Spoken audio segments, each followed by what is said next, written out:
Abụ Ọma isi nke 19. Abụ ọma nke onye dịrị onyeisi abụ Abụ ọma Devid.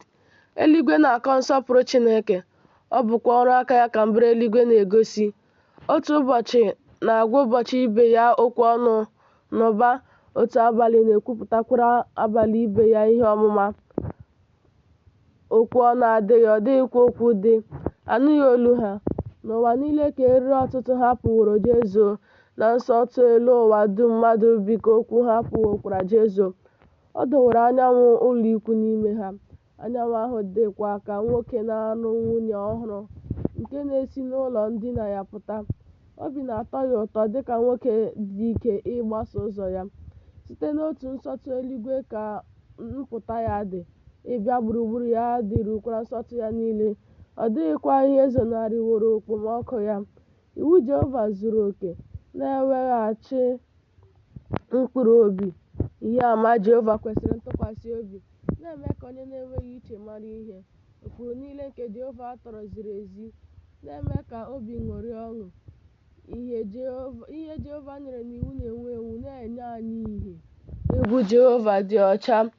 Egwu Jehova dị ọcha, na-eguzo ruo mgbe ebighị ebi. Ikpe niile nke Jehova bụ eziokwu, ha niile ziri ezi n'otu. Ihe a na-achọsi ike ka ha bụ karịa ọlaedo, karịa ọtụtụ ọlaedo a nụchara anụcha. Ha dịkwa ụtọ karịa mmanụ aṅụ bụ nke si na ụgbụgbọ mmanụ aṅụ na-atasị.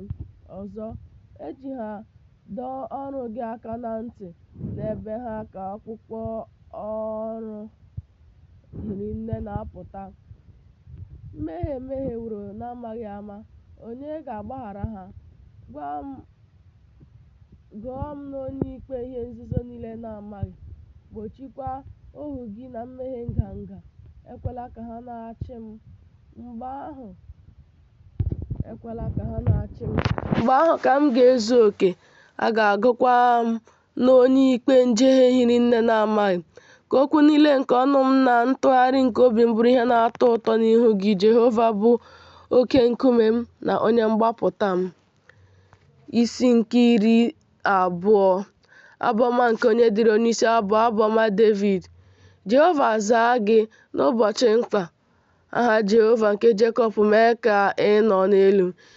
Si n'ebe nsọ ya zie iyi aka gị, sikwa na Zayọn kwagide gị. Ya cheta onyinye gị niile i nyeworo ịnata ihu ọma. Ya narakwa àjà nsure ọkụ gị dịka abụba. Ya nye gị dịka obi gị si achọ, mezukwa ndụmọdụ gị niile. Anyị ga-eti mkpu ọṅụ na nzọpụta gị. Ọ bụkwa n'aha Chineke anyị ka anyị ga-akwụba ọkọlọtọ anyị elu. Jehova mezuo arịrịọ gị niile. Ugbu a ka m maworo na Jehova azọpụtawo onye nke ya tere mmanụ. Ọ ga-eji ịdị ike nke nzọpụta nke aka nri ya zaa ya site n'eluigwe ya dị nsọ. Ụfọdụ na-ehota ụgbọala, ndị ọzọ ịnyịnya, ma anyị onwe anyị na-ehota aha Jehova bụ Chineke anyị. Ndị ahụ eruruwo ala, daakwa ada, ma anyị onwe anyị ebiliwo, wee guzo onwe anyị ọtọ. Jehova zọpụta eze, ya zaa anyị n'ụbọchị anyị kpọkuru ya. Isi nke 21. Abụ ọma nke dịrị onyeisi abụ Abụ ọma Devid. Jehova, n'ike gị ka eze na-aṅụrị ọṅụ. Lekwa otu ọ na-etegharị egwu ọṅụ nke ukwuu na nzọpụta gị.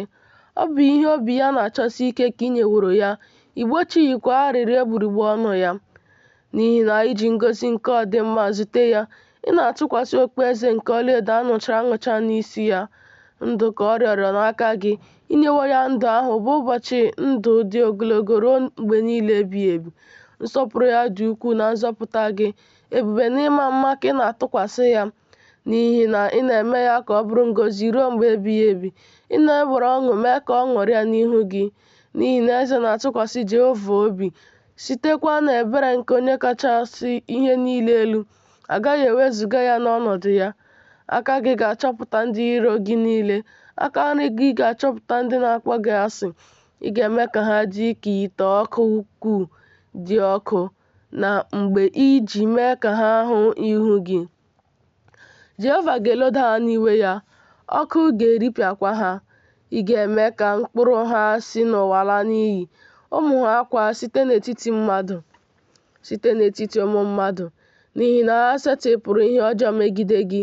Ha chere ihe nzube nke na-apụghị ime, n'ihi na ị ga-eme ka ha gbakụta azụ. Ị ga-eji ụda ụta idozi akụ imegide ha. Jehova, mee onwe gị ka ị dị elu n'ike gị. Anyị ga-abụ abụ, bụkwa ịdị ike gị abụ ọma.